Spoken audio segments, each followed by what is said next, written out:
Começa agora. Diário Econômico PicPay. Uma análise das principais informações que impactam os mercados, A economia global e do Brasil.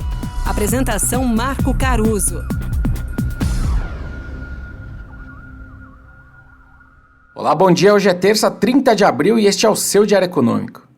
Eu achei promissora a resposta dos mercados nesse comecinho ali de semana.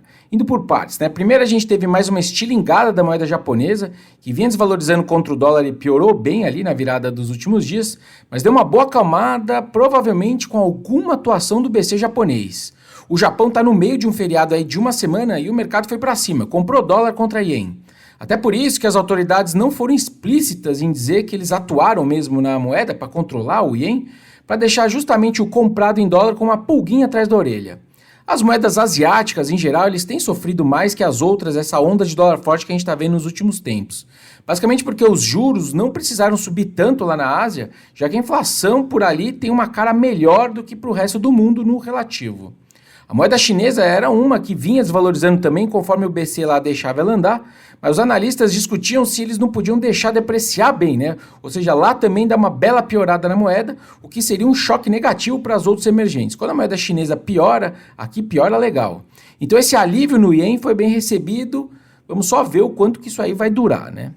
Outro evento relevante foi o Tesouro Americano aumentando, na verdade, as suas estimativas de necessidade de captação, diferente do que eu comentei ontem, e diferente do que o mercado esperava. Basicamente ficou 40 bi acima da previsão de janeiro, né, o quanto que eles vão ter que levantar de dinheiro nos próximos meses, só que mesmo assim não fez preço, os mercados não pioraram.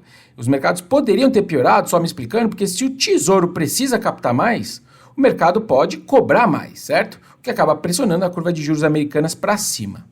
Na quarta agora, eles ainda vão dizer pra gente qual que vai ser a composição desses títulos que eles têm que comprar, que é importante pra gente saber se tem muita coisa de curto prazo ou não. Aliás, essa é outra ansiedade dos investidores, porque hoje mais ou menos 20 a 25% da dívida americana que está na mão do público vence em menos de um ano. Patamar que não se via, aliás, desde antes da crise do subprime lá de 2008. Tudo anda junto, né, gente? Os juros já não são mais zero nos Estados Unidos, como a gente viu ali depois de 2008 até agora, e o prazo médio da dívida americana também já não é mais super longa. Pensa comigo, se os juros no Brasil fossem zero, o melhor a se fazer seria justamente tomar crédito de longuíssimo prazo, certo? Agora que o juro americano está subindo, obviamente essa duração, né, da dívida vai diminuindo. Mas enfim, o mercado digeriu bem tudo isso. A verdade é que os juros americanos têm subido, mas nem tanto por uma percepção de risco fiscal alto ainda. O fluxo de renda fixa para os Estados Unidos, por exemplo, tem sido bem forte. Está batendo aí mais de 500 bilhões de dólares nos últimos 12 meses, e boa parte disso tem ido em direção à Treasury. Já aqui, o nosso Tesouro Nacional divulgou um déficit de 1,5 bilhão de reais, pior do que os analistas estavam estimando. É importante perceber que as receitas aqui no Brasil foram positivas, nas suas principais linhas, né? E com destaque para a arrecadação da Receita Federal, que está subindo uns 10% ao ano acima da inflação.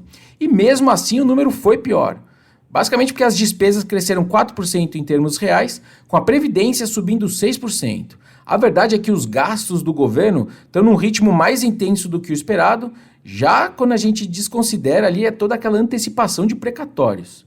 Tem que se pergunte, inclusive, quanto que o limite de gastos que o governo colocou ali no primeiro ano do presidente Lula, quanto que ele consegue, de fato, sobreviver nesse compasso que as despesas estão crescendo. Lembrando que o governo não quis contingenciar essas despesas, né? Então, basicamente, qual que é a explicação? Como eu li muito bem na internet, né? No Brasil, a arrecadação subindo acaba virando risco fiscal. Ou, como diz aquela outra expressão, dinheiro na mão é vendaval.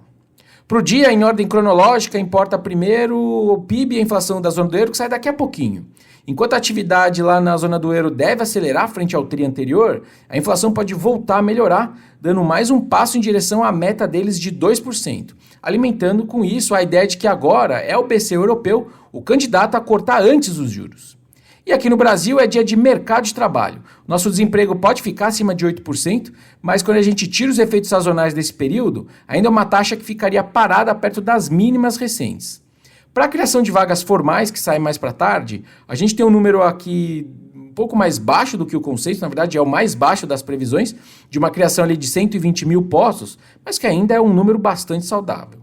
Passada toda essa agenda econômica do dia, talvez comece a prevalecer uma cautela extra nos ativos brasileiros, dado o nosso feriado e a batelada importante de dados que saem na quarta-feira lá fora, principalmente nos Estados Unidos. Bom dia, bons negócios e sorte sempre. Você ouviu? Diário Econômico PicPay. Uma análise das principais informações que impactam os mercados, A economia global e do Brasil. de segunda a sexta, às 6 da manhã, no Spotify e YouTube.